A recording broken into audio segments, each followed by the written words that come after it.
नमस्कार सभी को सर्वज्ञशाला के इस ऑनलाइन प्लेटफॉर्म पर मैं अमित आप सभी भाइयों बहनों का बहुत बहुत स्वागत एवं अभिनंदन करता हूं।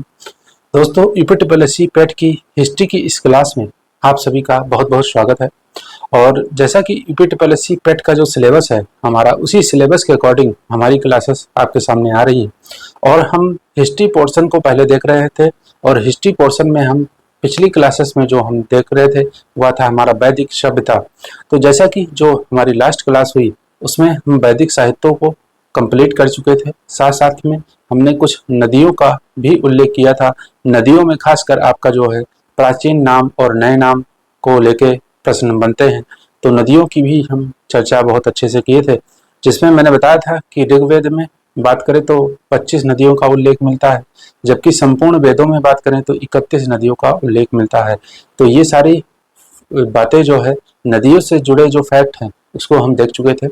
आज से हम वैदिक सभ्यता के अंतर्गत हम वैदिक सभ्यता या ऋग्वैदिक काल में आपका जीवन कैसा था, जीवन को देखेंगे। तो हम ऋग्वैदिक काल की चर्चा करेंगे। ऋग्वैदिक काल की, ऋग्वैदिक काल को मैंने बताया था कि आपका 1500 से लेके 1000 ईसा पूर्व तक ऋग्वैदिक काल का समय काल निर्धारित है। तो ऋग्वैदिक काल की चर्चा करेंगे जिसमें ऋग्वेद की रचना की गई है। तो इस प्रकार अब हम ऋग्वैदिक काल की चर्चा को आज हम स्टार्ट करेंगे और देखेंगे ऋग्वैदिक काल में लोगों का जीवन कैसा था। इस जीवन के अंतर्गत उनका सामाजिक जीवन, राजनीतिक जीवन, धार्मिक जीवन, आर्थिक जीवन सब कुछ होता है। तो उस सभी पॉइंट को हम डिस्कस में लेंगे आज, जो अति महत्वपूर्ण हैं। तो प्रारंभ करने से पहले आपका जो है हम क्लास को स्टार्ट करें उससे पहले आप सभी भाइयों बहनों से रिक्वेस्ट है, जो लोग चैनल पर नए हो चैनल को सब्सक्राइब कर लेना, साथ में बेल आइकन को दबा लेना ताकि कोई भी क्लास आए तो आपके सामने नोटिफिकेशन आपको प्राप्त हो जाए। तो जैसा कि पिछली क्लास में जो हमने डिस्कस किया था, पिछली क्लास में मैंने बताया कि पिछली क्लास में हमने वैदिक साहित्य हमने पूरे कंप्लीट कर लिए थे, जिसके अंतर्गत आपको मैंने सबसे पहले वेद पढ़ाया, उपवेद, आरण्यक, ब्राह्मण, उपनिषद, उसके बाद वेदांग, साथ साथ में श्रुति, साथ साथ में सूत्र साहित्य और उसके बाद स्मृति। तो इस प्रकार सभी जो वैदिक या वैदिक जो है वैदिक ग्रंथ हैं, वैदिक साहित्य हैं, उसके अलावा स्मृति भी हमने आपको बता दिया था। उसके बाद में हमने नदियों की चर्चा की थी। नदियों पे हमने देखा था सब जो पुरानी नदियां हैं, जो पुराने प्राचीन नाम हैं, जैसे परशुणी नदी जो आपका रावी नदी का नाम है, वितस्ता नदी झेलम नदी का नाम है, सतुद्री सतलज नदी का नाम है, इस प्रकार कुंभा नदी जो आपका काबुल नदी है। ऐसे ही तमाम नदियां जो हैं जिनके प्राचीन नाम और नए नाम को लेकर आपका प्रश्न पूछा जाता है। तो इन सब की बातों की चर्चा हम कर चुके थे। अब हम स्टार्ट करते हैं ऋग्वैदिक काल में जीवन कैसा था। तो सबसे पहले आपको देखना है ऋग्वैदिक काल में आपको क्या धार्मिक जीवन, आर्थिक जीवन, राजनीतिक जीवन, सामाजिक जीवन के साथ साथ में आपको सबसे पहले हम स्टार्ट करते हैं राजनीतिक जीवन, क्योंकि राजनीति बहुत महत्वपूर्ण है। किसी भी सभ्यता, किसी भी समाज, किसी भी देश, किसी भी राज्य के लिए राजनीतिक सबसे बहुत ज़्यादा जो राजनीतिक जीवन है उसी से अंदाजा आपको लगेगा कि वहाँ पे लोगों के ऊपर किस प्रकार का जो है शासन प्रशासन था। तो अब हम देखेंगे राजनीतिक जीवन में सबसे पहले तो आपको ध्यान रखना है राजनीति की कौन कौन सी इकाइयां हैं। इकाइयां सबसे महत्वपूर्ण हैं और इकाइयों के जो प्रमुख हैं या मुखिया हैं उनको क्या कहा जाता था, इसको लेकर भी प्रश्न काफी पूछे गए हैं। तो राजनीतिक इकाइयों में बात करें तो सबसे पहली सबसे छोटी जो इकाई है वह क्या है, परिवार। तो सबसे छोटी इकाई अगर बात करें तो इसमें आपको ध्यान में रखना है कि सबसे छोटी इकाई जो है परिवार थी। परिवार से मिलके कुल बने, ठीक है, परिवार से लेकर कुल बने और कुल उसको लेकर ग्राम बने। जैसा कि ऋग्वेद काल में जो है आपका ऋग्वैदिक काल में देखें तो लोग कबीलाई जीवन जीते थे, कबीले के रूप में रहते थे। तो इस बात को भी आपको ध्यान रखना है। तो सबसे छोटी इकाई जो आपकी राजनीति की होगी वह कौन सी है, वह परिवार है। परिवार सबसे पहले राजनीति की इकाइयां देखिए। तो परिवार की अगर बात करें तो मुखिया, इसके जो मुखिया थे वह गृहपति कहलाते थे। घर का जो मालिक है, घर का स्वामी है या घर का जो पति है वह गृहपति। तो उस परिवार का मुखिया गृहपति कहलाता था और यह परिवार सबसे छोटी इकाई थी राजनीति की। उसके बाद में आप बात करें तो ये दूसरा ले लीजिए, ये पहला है, तो दूसरा, ये तीसरा है, ये चौथा है, ये पांचवा है। तो इस प्रकार देखें तो ये हम जो है नीचे से आपका ऊपर की तरफ चल रहे हैं। तो दूसरी जो इकाई है आपकी वह है कुल, और कुल के मुखिया जो कहलाते थे, कुल के जो प्रमुख कहलाते थे वह कुलुप कहलाते थे, ये कुलुप कहलाते थे। महत्वपूर्ण है, ऐसे प्रश्न बहुत बार पूछे गए हैं, पूछे जा रहे हैं लगातार। अब इसमें अगर देखें तो पीसीएस वगैरह में आपका यही आपका जो है इकाइयां देके उनको छोटे से बढ़ते क्रम की तरफ या एक अच्छे क्रम में, जैसे आपको ध्यान रखना है परिवार के बाद क्या आता है, कुल आता है, फिर ग्राम आता है, कि फिर विश्व आता है, फिर जन आता है। तो इस प्रकार से सेट करने को भी लेकर क्वेश्चन आया है।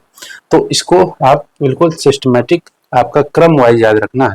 तो जैसे बात करें तो परिवार के बाद कुल, और कुल के मुखिया कुलुप कहलाते हैं।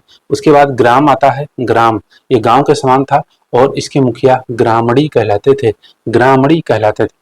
उसके बाद ग्राम अनेक ग्रामों से मिलकर विश्व बना और ये वर्तमान तहसील के समान है।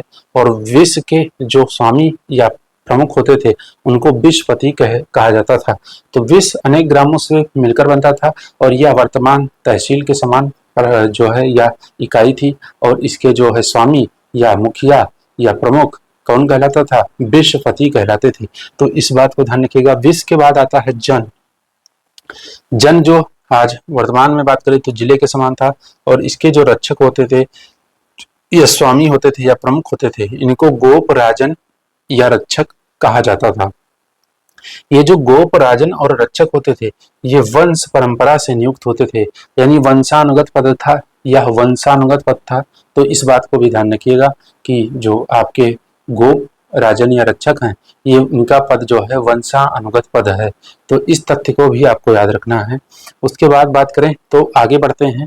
तो आगे जन के बाद में अगर ऋग्वेद काल की हम यहाँ देख रहे हैं, हालांकि मैं यहीं पे आपका जो है डिस्कस में ले लेता हूँ कि आपका जो है आपको ध्यान रखना है, जन के बाद जनपद आता है, जनपद, जनपद, जनपद आता है। और जनपद में बात करें तो यह जो जनपद है और या उसके बाद महाजनपद है, ये दोनों उत्तर वैदिक काल में थे। तो अगर हम ऋग्वैदिक काल की बात करें तो ऋग्वैदिक काल में सबसे छोटी इकाई परिवार और उसके बाद में सबसे बड़ी इकाई राष्ट्र मिलती है। क्या मिलती है, राष्ट्र मिलती है। ये जनपद और महाजनपद ये उत्तर वैदिक काल में आपको राजनीति की इकाइयों के रूप में देखने को मिलते हैं।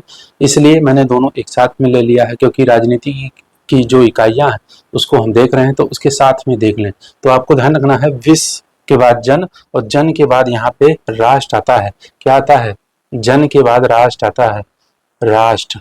और यही जो ऋग्वैदिक काल में सबसे बड़ी इकाई थी और इसके मुखिया जो कहलाते थे वह सम्राट या अधिपति कहलाते थे। क्या कहलाते थे, सम्राट या अधिपति कहलाते थे और ये राष्ट्र के मुखिया होते थे। तो इस बात को ध्यान रखिएगा।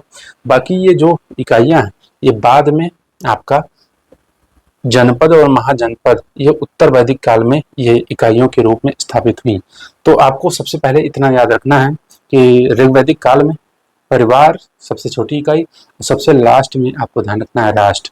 राष्ट्र के प्रमुख क्या कहलाते थे, अधिपति कहलाते थे। इस बात को ध्यान रखिएगा, अधिपति या सम्राट कहलाते थे। तो ये आपको बहुत ही महत्वपूर्ण तथ्य है। और ये अधिपति और सम्राट का तात्पर्य क्या हुआ, इसका तात्पर्य होता था कि जिसने अनेक, ऐसा व्यक्ति जिसने अनेक गोपों पर विजय प्राप्त कर ली हो। गोप कौन है, जिले के मुखिया गोप हैं और अनेक गोपों पर विजय प्राप्त करने वाला क्या कहलाता था, सम्राट या अधिपति। और यह राष्ट्र के मुखिया के रूप में कार्य करता था। तो इस बात को ध्यान रखिएगा। अब मैंने बता दिया कि सबसे बड़ी इकाई राष्ट्र थी और सम्राट या अधिपति किसको कहा जाता था, जिसने अनेक गोपों पर विजय प्राप्त कर ली हो। यानी जिलों के मुखिया जो हैं, गोप रक्षक या राजन, अनेक गोपों पर विजय प्राप्त करने वाला आपका जो है सम्राट या अधिपति कहलाता था। उसके बाद हम बात करेंगे कि ऋग्वेद में आपका जो ये विश्व शब्द है, विश्व शब्द, इसका कितनी बार उल्लेख मिलता है, तो इसका 171 बार उल्लेख मिलता है। किसका, विश्व का। उसके बाद बात करें तो जन जो है, जो जिले के समान था, जन, जन का उल्लेख अगर बात करें 275 बार। ठीक है, बहुत महत्वपूर्ण है। उसके बाद बात करें तो राष्ट्र का उल्लेख मिलता है आपका एक बार, ओनली वन टाइम।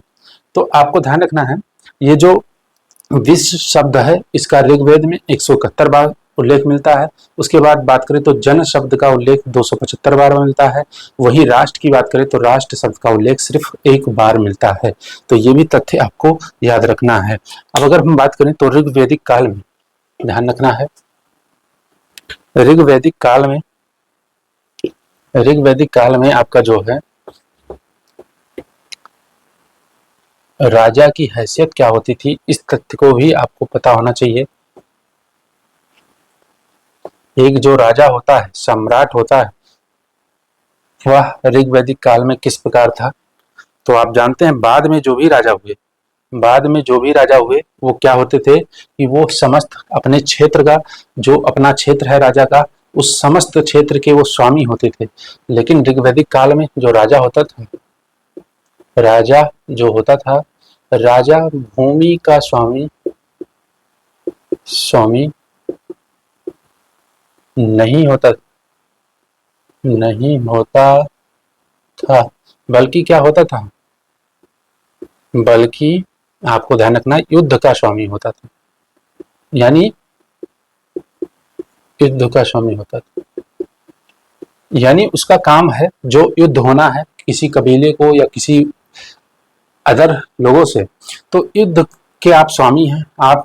आपका जो है कर्तव्य है कि कबीले के लोगों की रक्षा करें आप, और युद्ध को आगे बढ़ के लीड करें। तो राजा भूमि का स्वामी नहीं होता था, बल्कि क्या होता था, युद्ध का स्वामी होता था। और उसकी जो हैसियत है वह कबीले के मुखिया या संरक्षक के रूप में होती थी। तो इसकी हैसियत, राजा की हैसियत क्या होती थी कि वह एक कबीले का मुखिया है और कबीले का संरक्षक है। वह किसी भूमि का स्वामी नहीं है, बल्कि वह क्या है, युद्ध का स्वामी है। युद्ध आने की स्थिति में वह स्वामी होगा। तो इस प्रकार आपको ध्यान रखना है।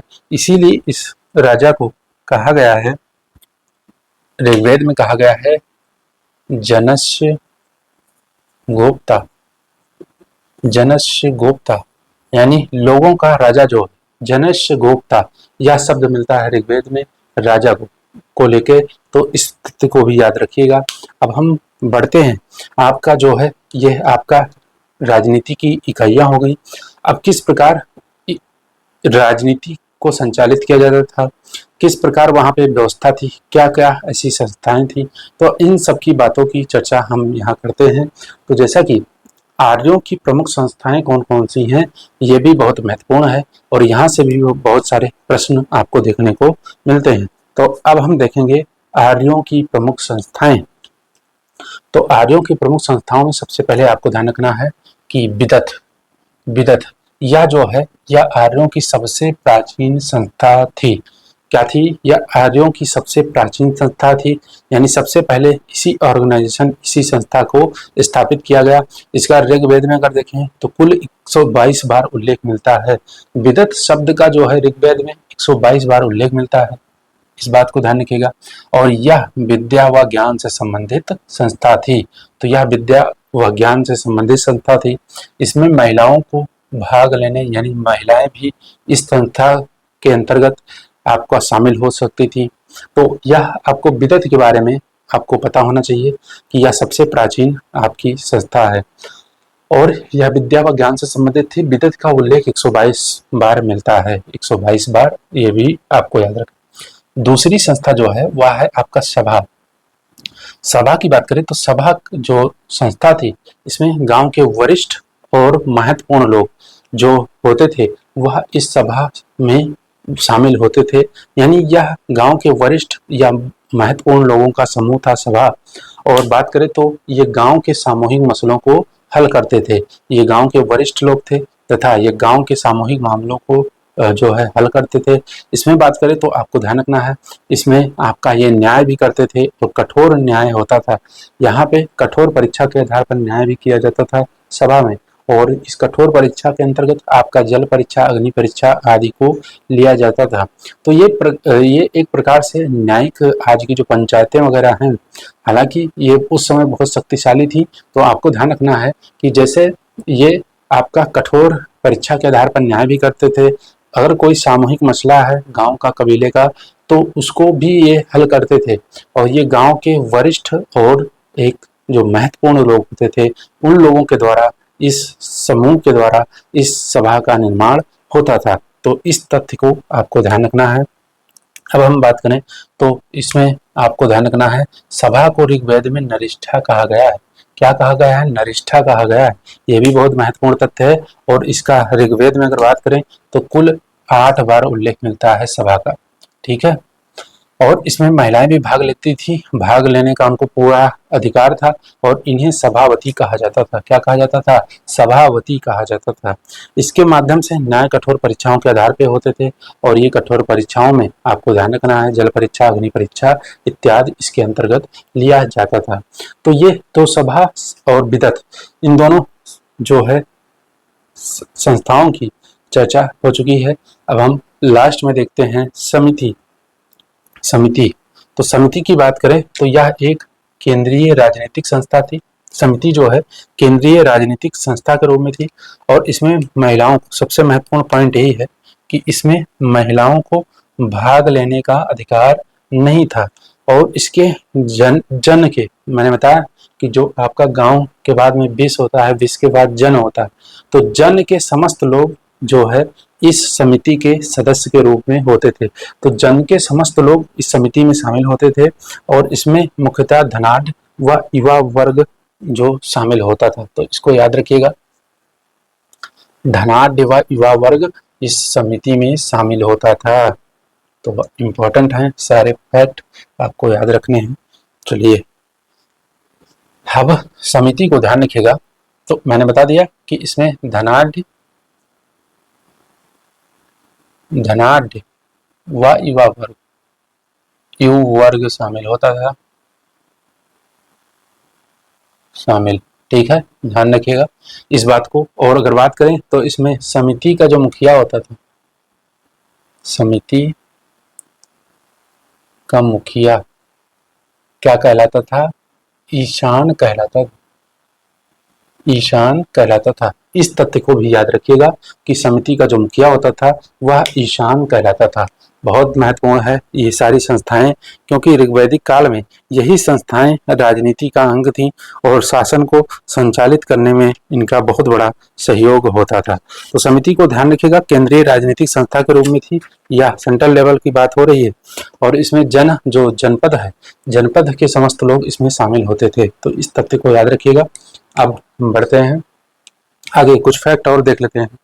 जो सभा समिति का मुख्य कार्य है उसको एक साथ देख लेते हैं। सभा तथा समिति का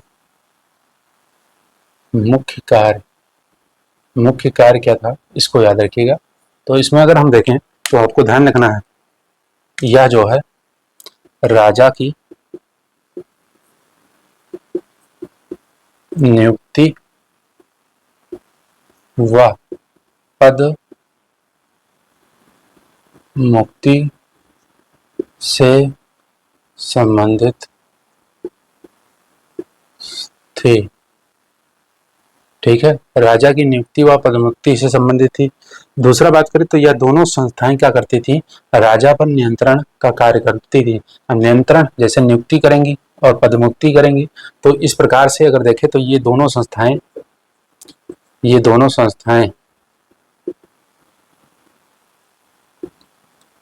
राजा पर कंट्रोल करती थी, नियंत्रित करती थी, राजा पर नियंत्रण का कार्य करती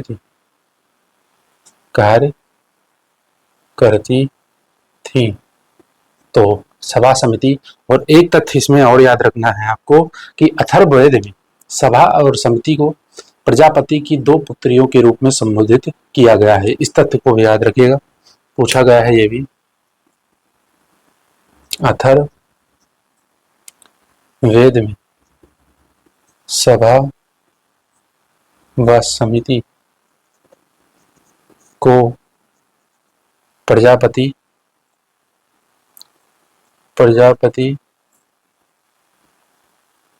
की दो पुत्रियों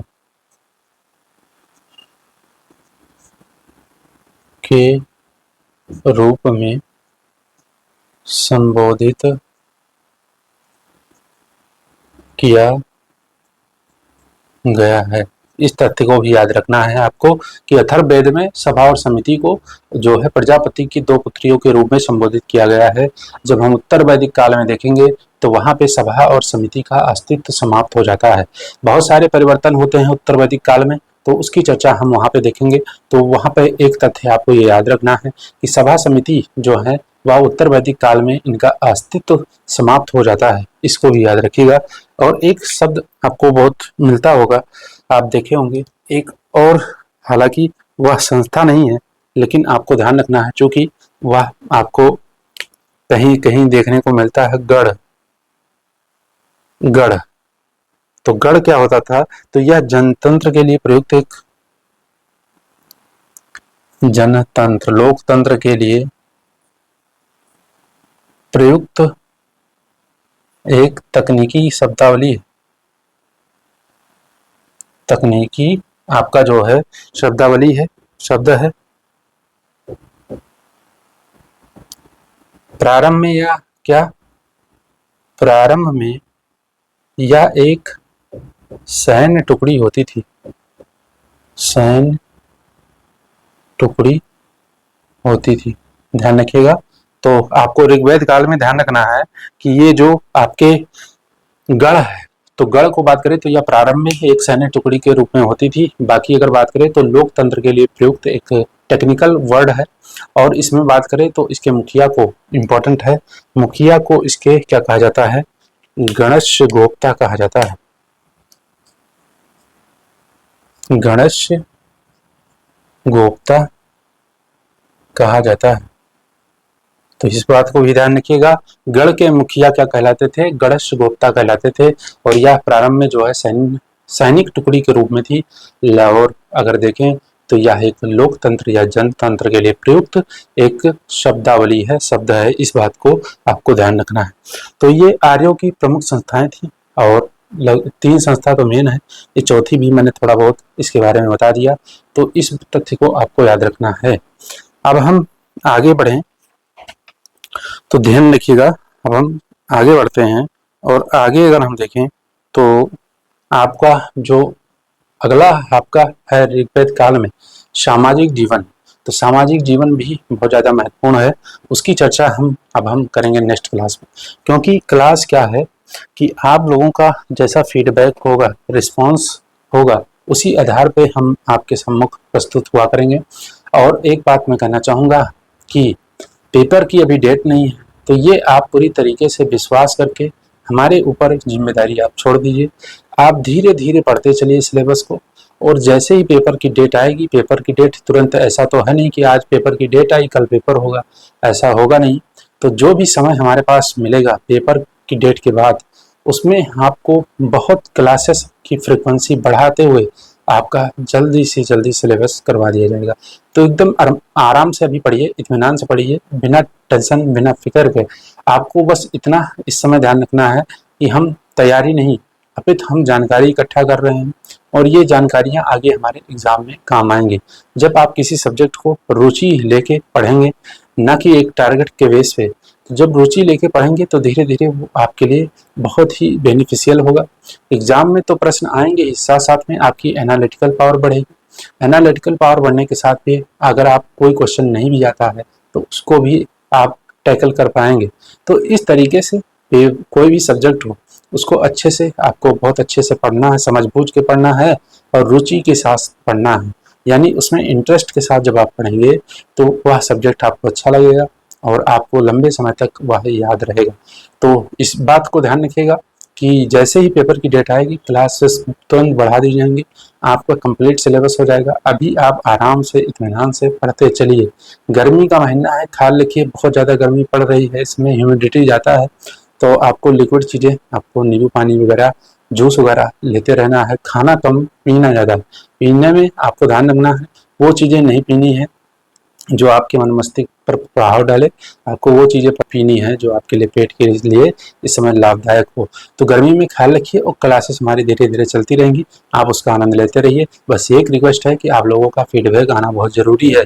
फीडबैक जैसा आपका होगा वैसे ही आप क्लास की रफ्तार बढ़ जाएगी, तो इस बात को ध्यान रखिएगा। तो अब हम मिलेंगे नेक्स्ट चर्चा में। अभी अभी ध्यान रखिएगा, इसमें जो है आपका अभी राजनीतिक मैंने इकाइयाँ देखी हैं, प्रमुख संस्थाएं देखी हैं, उसके बाद हम जो है इसका धार्मिक जीवन, आर्थिक जीवन, सामाजिक जीवन, ये सब देखेंगे। उत्तर वैदिक काल में देखेंगे, एक दो क्लास में यह जो टॉपिक है वह संपूर्ण हो जाएगा, इस बात को ध्यान। तो मिलते हैं नेक्स्ट क्लास में, तब तक के लिए आप सभी को राधे राधे, जय श्री कृष्ण।